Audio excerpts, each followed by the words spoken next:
दिन मंगलवार को हनुमान जी को बुलाकर और यह अथॉरिटी बंद कर देंगे। हमारे मुद्दे सारे के सारे बोर्ड में आ चुके हैं। कोई बातचीत नहीं करनी कि एनटीपीसी अधिकारी है, एनटीपीसी समाधान करे, परंतु एनटीपीसी समाधान करने के मूड में नहीं है।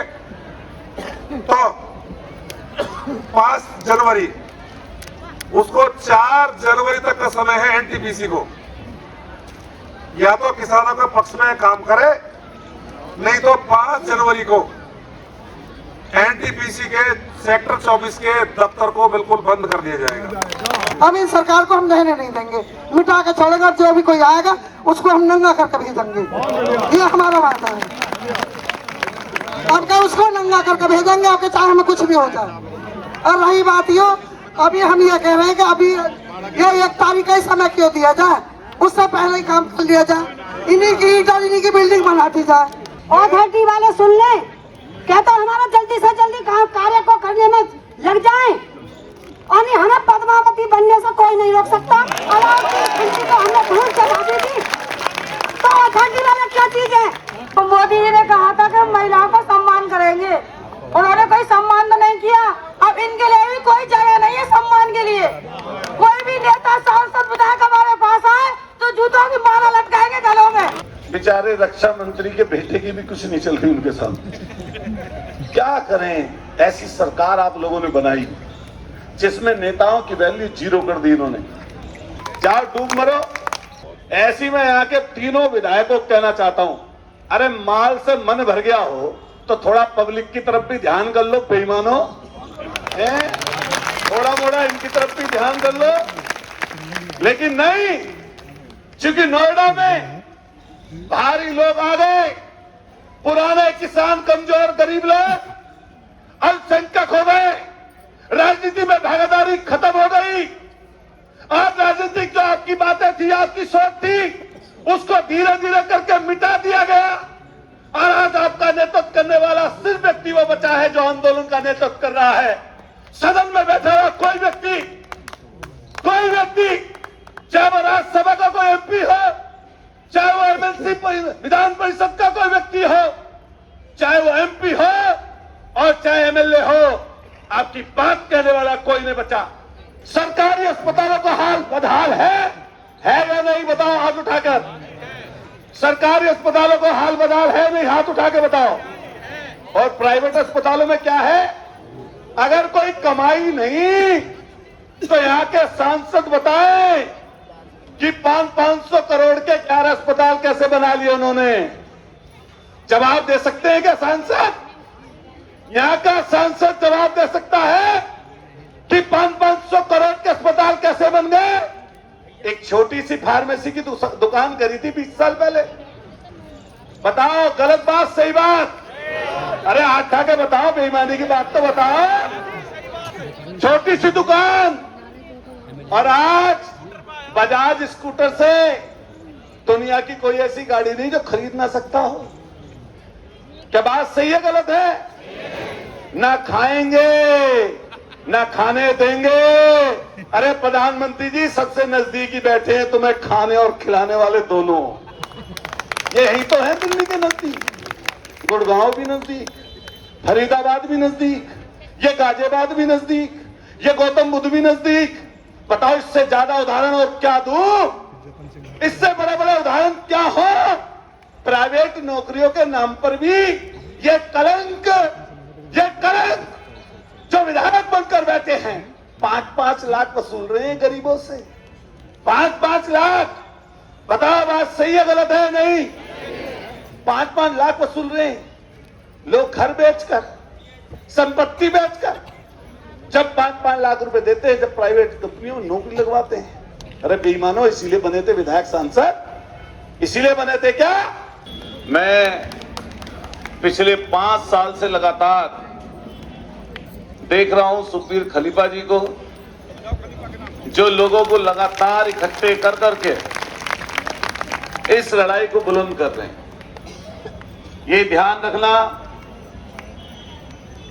कोई भी आंदोलन यज्ञ के समान है।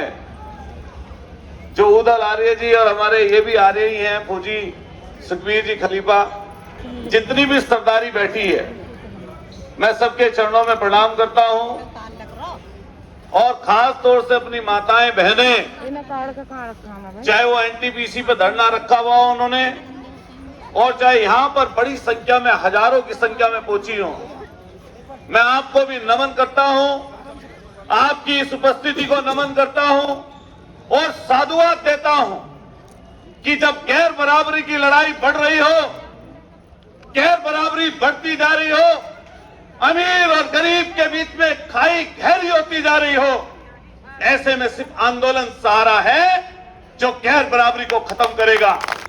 मैं भी किसी दल का सदस्य हूं और जो लास्ट असेंबली चली तो उसमें माननीय अखिलेश यादव जी ने किसान नोएडा के साथियों की बात को बुलंद किया सदन में, हमने भी उठाया।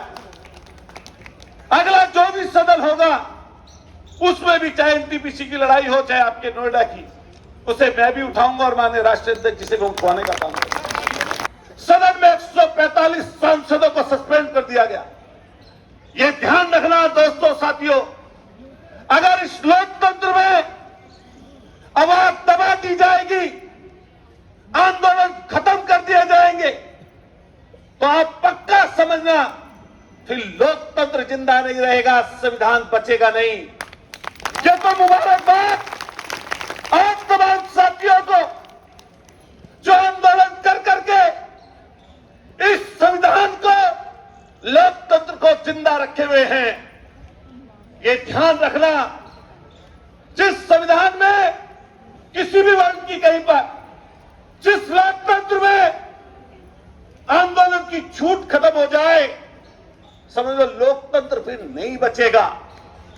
ये जो दौर चला है, हमारे टीवी के साथी हैं, प्रिंट मीडिया के लोग तो लोग मदद कर देते हैं, लेकिन आपके इलेक्ट्रॉनिक मीडिया को देखिए, सुबह और शाम, शाम और सुबह हिंदू, मुसलमान, गाय, भैंस, जम्मू कश्मीर, इसके अलावा कोई चर्चा नहीं है।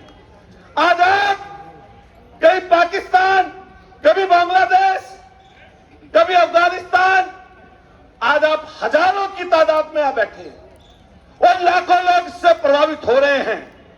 इसकी चर्चा कहीं नेशनल चैनल पर आपको नहीं मिलेगी। बताओ बात सही है गलत है? सारे ऑफिस यही चंद कदम की दूरी पर हैं। सारे राष्ट्रीय चैनलों के ऑफिस आपकी धरती पर, आपकी जमीन पर बने हैं, लेकिन उनको कोई परवाह नहीं कि जिस जमीन पर बैठे हो, जो इस जमीन के मालिक थे, जिनको अपने बर्बादी के कागार पर छोड़ा है, उनकी एक आवाज भी उठा दें। अगर एक घंटा कोई एक चैनल ऐसे आंदोलन को दिखा दे, राष्ट्रीय चैनल, तो सरकार की किरकिरी हो जाएगी। सरकार उसी दिन आपके सामने सुनना शुरू कर देगी। मैं भी इसी जगह पैदा हुआ हूं, पला हूं, बड़ा हूं। पूर्व से हम लोगों ने भी ये चीज पढ़ी है, देखी है, पूजा की है, लेकिन आपको फुर्सत नहीं है। कितने आंदोलन चल रहे हैं उसी अयोध्या में, जहां पर भगवान राम जी का मंदिर बन रहा है, वहीं पर किसानों की जमीन कैसे छीनी गई, इसको किसी चैनल ने नहीं दिखाया। क्या दिखाया है साथियों? किसी ने नहीं दिखाया, क्योंकि उसको दिखाते तो मुआवजा बढ़ाकर देना पड़ता। माननीय अखिलेश यादव जी ने कई बार यह बात सदन में उठाई और सड़क से सदन तक उठाने का काम किया, लेकिन आज जो तय निर्णायक पंचायत हो रही है, महापंचायत हो रही है, मैं तो सुखबीर भाई से कहूंगा कि कोई निर्णय जरूर लेना। जहां तक विधायक होने की बात है, मैं हमेशा ये बात कहता हूं कि विधायक बन जाना या बने रहना या हट जाना, ये बड़ी बात नहीं है। जैसे ही आप पूर्व होते हो तो आपके किए गए पहले काम जनता याद रखती है, या तो आपको मिटा देती है या आपको जीवित रखती है, या आपके कर्म आपको रखते हैं।